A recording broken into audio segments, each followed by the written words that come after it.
every June in Toronto. Only 500 people are privileged to attend the ideaCity conference. Each year, ideaCity assembles an eclectic roster of pioneers, innovators, wizards, and agitators, talented people who tend to shake things up. 50 speakers, 3 great parties, and a ton of inspiration. ideaCity, presented by Moses Nyland.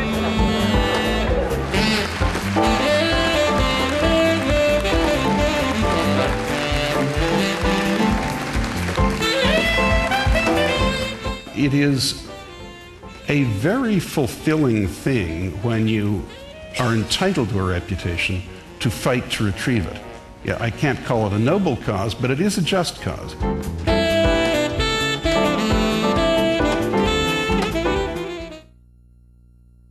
The brain power in this room could levitate this place, and it's like, wow, look, you know, who's here, and it was just so exciting.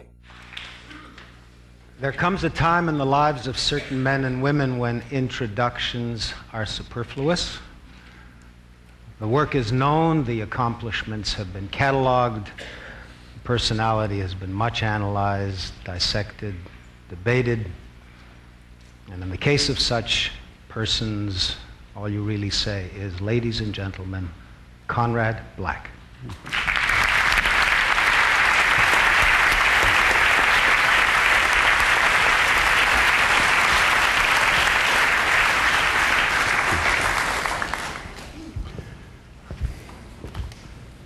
I'm going to sit down, if I may. I want to thank my old friend Moses Nyland for inviting me and inserting me, I'm afraid, quite undeservedly into so distinguished a sequence of speakers. I've been fascinated by all of those whom I have heard. I must share the concerns quite needlessly expressed by the previous speaker of some degree of performance anxiety, which is fairly unusual for me, because, as you will shortly discover, I was an overachiever in following Moses's admonition not to prepare anything. I have no notes, and I have, I think, an outline of what I want to say, but I warn you, it may be challenging at times for all of us.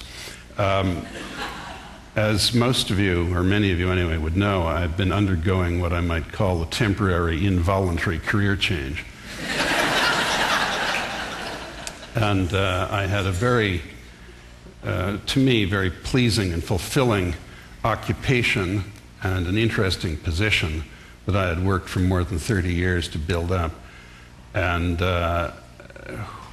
in the zeitgeist in which we have been for the last few years, when it came to light that there had been some incompletely documented payments in our company, and operating in the American corporate governance context, a special committee with a special committee counsel who was the most renowned zealot in corporate governance matters in the country, determined that changes had to be made.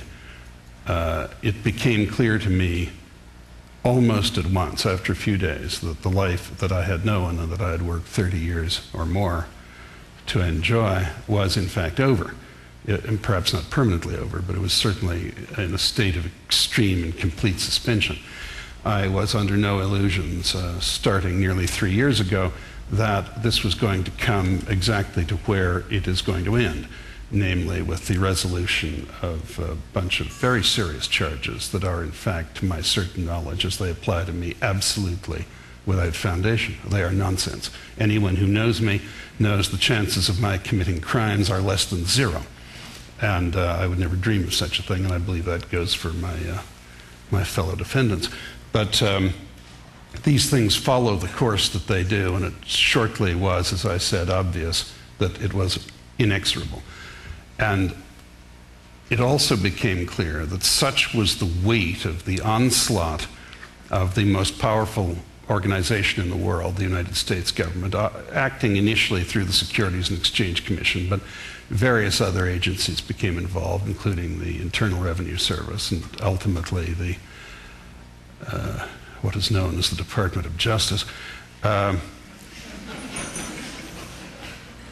The pressures that it is possible for such an organization to bring are extremely severe.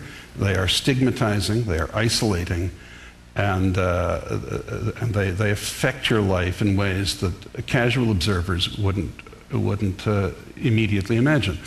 It became an extremely lonely underdog existence, and doubly frustrating in that regard, in that I am not, for a variety of reasons, necessarily a person who, by his career and his personality, is commonly thought of as an underdog.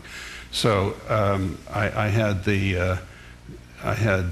to endure this long period of absolute relentless vilification in the press of much of the world, about which I could do nothing. But I had to endure this extraordinary cataract of defamation and the end of normal commercial relationships. And although I'm a reasonably well-to-do person, though not a wealthy man by the standards of great fortunes these days, I had to maneuver to make sure that I didn't run out of cash. I had a reasonable array of assets, but many of those quickly developed a compromised value, and it became a serious challenge, and somewhat a lonely challenge in that some people fell away. But I will say that in general, those whom my wife and I regarded as friends have behaved as friends, and we're inexpressibly grateful for that. And what I found to be useful was to move as quickly as possible to a realistic view of where this was headed and try and adopt a suitable perspective on it. It is, in fact, and this is, I suppose, the main message that I'd like to impart, somewhat fulfilling to find yourself suddenly set upon in this way, in an absolutely vicious and relentless fashion, for no good or identifiable reason, and actually to survive it year after year. It is one thing to lead an active social life with interesting people, which I think I could claim to have done. It is something to build a company and hold an interesting position and execute it reasonably competently. I think I could lay claim to that. But it is a very fulfilling thing when you are entitled to a reputation to fight to retrieve it. Yeah, I can't call it a noble cause, but it is a just cause. And it is, frankly, a much more invigorating cause than, if I may say so without giving offense, mere commerce. And I speak as someone who is, in most respects, a fairly unambiguous capitalist. And so I don't speak disrespectfully of it. And after a period of transition, it becomes actually rather a fulfilling occupation to be fighting for one's life in all senses except physically.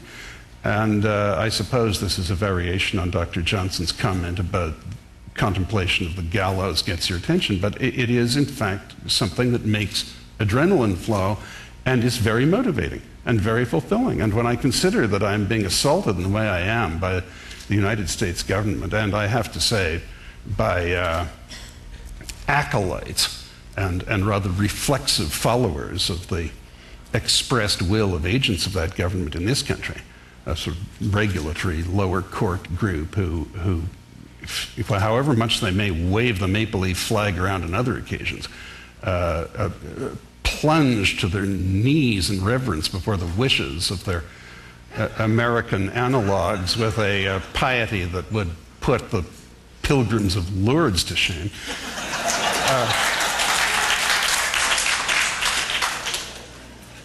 Surviving such a thing day after day, year after year, it's been almost 3 years now, is very fulfilling.